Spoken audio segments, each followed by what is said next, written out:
Hello viewers, இனி நம்ம பார்க்க போறது Demon Slayer episode 56 part 4.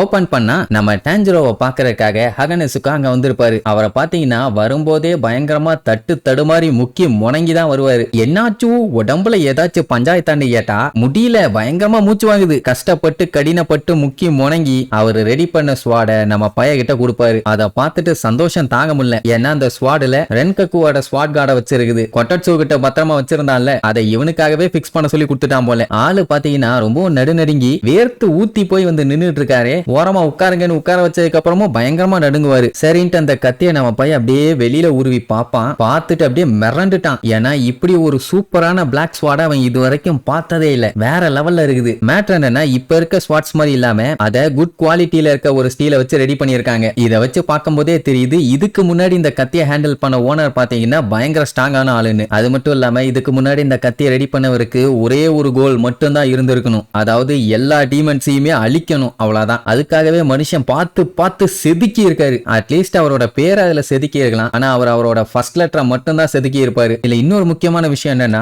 இவரு ஸ்வாட ரெடி பண்ணதுக்கு அப்புறம் தான் ஸ்வாட்ஸ்களுக்கான ரேங்கிங் சிஸ்டத்தையே கொண்டு வந்தாங்க. அதுலயும் மெயினா ஹஷிராஸ் இருக்காங்களே, அவங்க கிட்ட மட்டும் தான் டீமன்ஸை காலி பண்றதுக்கான ஸ்வாடே இருக்கும். இப்படி அவர் சொன்னதெல்லாம் கேட்டுட்டு பையன் ஆடி போயிட்டான். அந்த அளவுக்கு தரமான மாசான ஸ்வாடா இதுன்னு. அண்ட் இன்னொரு மேட்டர் என்னன்னா, கடைசியா சண்டை போட்டப்போ அவன் இந்த ஸ்வாட வச்சுதானே அட்டாக் பண்ணான். அப்போ இந்த கத்தியில அவன் எந்த ஒரு லெட்டரையுமே பார்க்கல. இப்ப மட்டும் எப்படி வந்துச்சுன்னு கேட்டவனே அவரு செம்மையா கடுப்பாயிட்டாரு. ஏன்னா அப்பா அவர் அந்த ஸ்வாட ஒரு ஃபர்ஸ்ட் ஸ்டேஜ் லெவலுக்கு தான் ரெடி பண்ணி வச்சிருந்தாரு. அவன் பாட்டி எடுத்துட்டு போய் சண்டையை போட்டான்ல, அந்த டைமே விரட்டி அடிச்சாரு. மறுபடியும் அதை பத்தி பேசினவனே வெறியாயிருச்சு. ஸ்வாடு பாத்தீங்கன்னா கம்ப்ளீட்டா ரெடி பண்ணல. அந்த ரஸ்ட் இன்னும் பேலன்ஸ் இருந்திருக்குது. அதனாலதான் அதுல பேர் ஒழுங்கா தெரியல. நீ பண்ண வேலைக்கு நான் உன்னைய கொல்லத்தான் செய்யணும்னு உடனே மன்னிச்சும்பா அவரு, நான் இப்ப கூட அழுதுகிட்டு இருக்கேன்டா. ஏன்னா எனக்கு பட்ட காயம் இன்னும் சரியாகல, வலி தாங்க முடியல. எனக்கு ஏற்பட்ட காயத்தை என்னால ஏத்துக்க முடியல. அதுக்கு முதல்ல உனக்கு தான்டா தேங்க்யூ சொல்லணும். ஷேர் பண்ணிட்டு இருக்கும் போதே இடையில பூந்து குட்டியா குழப்பி விட்டில. நீ பண்ண வேலையில நான் எல்லாத்தையும் மறுபடியும் முதல்ல இருந்து பண்ணேன் அப்படின்னு அவன் கண்ணத்தை புடிச்சு இழுன்னு இழுத்து பட்டாத பாடுபடுத்துவாரு. அங்க இருக்கவன் பார்த்துட்டு, நீங்க இப்படி பிடிச்ச அவனை இழுத்து ஒரு வழி பண்ணீங்கன்னா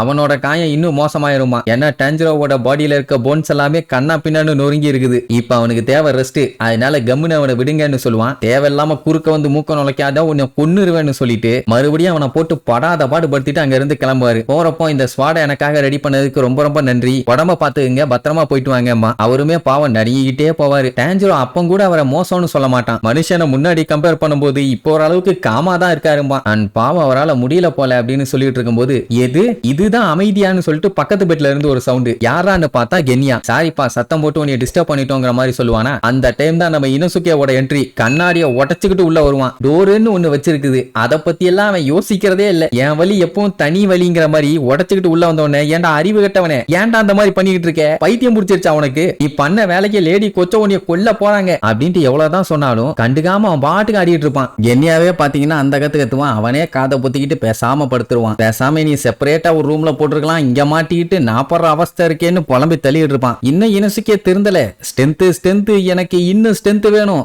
பந்து நான் வில்லன்கள் எல்லாத்தையும் பந்தாடணும். அதனால ஜாயின்ட் ஸ்ட்ரென்தனிங் ட்ரில் இதுக்கப்புறம் ஸ்டார்ட் ஆக போதும்பா. நம்ம பயலுக்கு ஒன்னும் புரியல. அப்படின்னா என்னன்னு கேட்பான். வேற ஒண்ணும் இல்ல, ஸ்ட்ராங்கானவங்க எல்லாம் ஒண்ணு சேர்ந்து இவங்களுக்கு ஹெல்ப் பண்ணுவாங்க. அது என்னன்னு ஏதுன்னு கேட்டா அவனுக்கு தெரியல. அப்படியே கட் பண்ணி அந்த ஹஷிராஸ் எல்லாத்தையும் காட்டுறாங்க. கியோ மட்டும் இருக்க மாட்டான். டாப்ஸ் மெம்பர்ஸ் இருக்காங்கல்ல, அவங்க எல்லாத்துக்குமே ட்ரைனிங்காக இவங்க பிளான் பண்ணுவாங்க. ஆக்சுவலா அதை ஸ்டார்ட் பண்றதுக்கு 3 நாள் ஆகும். ஆனா அதுக்கு முன்னாடியே ஏதாச்சும் பண்ண முடியுமா அப்படிங்கிற மாதிரி ஷினோபு கேப்பா. பட் இப்ப டைம் தானே இவங்களுக்கு பெரிய பஞ்சாயத்தா இருக்குது. ஏன்னா அந்த கிபுட்சுஜி முசன் ஃபியூச்சர்ல என்ன பண்ணுவான் ஏது பண்ணுவான்னு ஒன்னும் தெரியல. அதனால முடிஞ்ச அளவுக்கு எல்லாத்தையுமே அலர்ட்டாவும் ப்ரிப்பேர்டாவும் இருக்கணுங்கிற மாதிரி சொல்லுவான். ஏன்னா ஒரு விஷயம் மட்டும் கன்ஃபார்ம், இதுக்கப்புறம் தான் டீமன்ஸுங்க முன்ன விட ஆக்டிவா இருக்க போதுங்க. ஹஷிராஸால மட்டுமே அதுங்களை ஹேண்டில் பண்ண முடியாது. அதுக்காக தான் இவங்களுக்கு அடுத்த லெவல்ல இருக்கவங்களுக்கும் ட்ரைனிங் கொடுக்க பாக்குறாங்க. ஆனா இப்ப பஞ்சாயத்து என்னன்னா, இவங்க ட்ரைனிங் கொடுத்துட்டு இருக்காங்கன்னா அந்த டைம்ல டீமன்ஸ் எல்லாம் வந்து அட்டாக் பண்ணுச்சுன்னா என்ன பண்றது அப்படிங்கிற மாதிரி கேட்டா ஸ்டோன் ஹஷிரா என்ன சொல்லுவான், டீமன்ஸுங்க இப்போதைக்கு ஃபோக்கஸ் பண்ற ஒரே ஒரு விஷயம் நெசுகோ மட்டும்தான். அவளை மட்டும்தான் அதுங்க பிடிக்க ட்ரை பண்ணும். அது மட்டும் கன்ஃபார்ம்.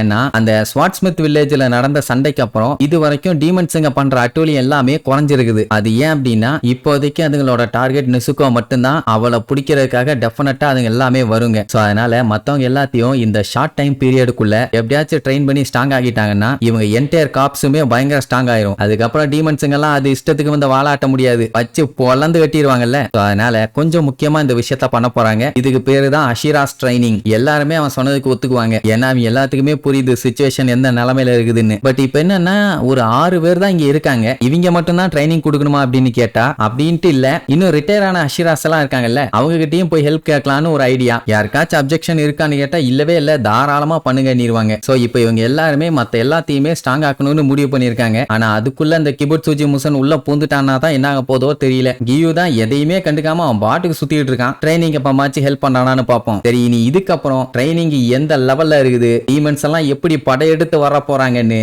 அடுத்தடுத்த எபிசோட்ல பார்க்கலாம். டாடா.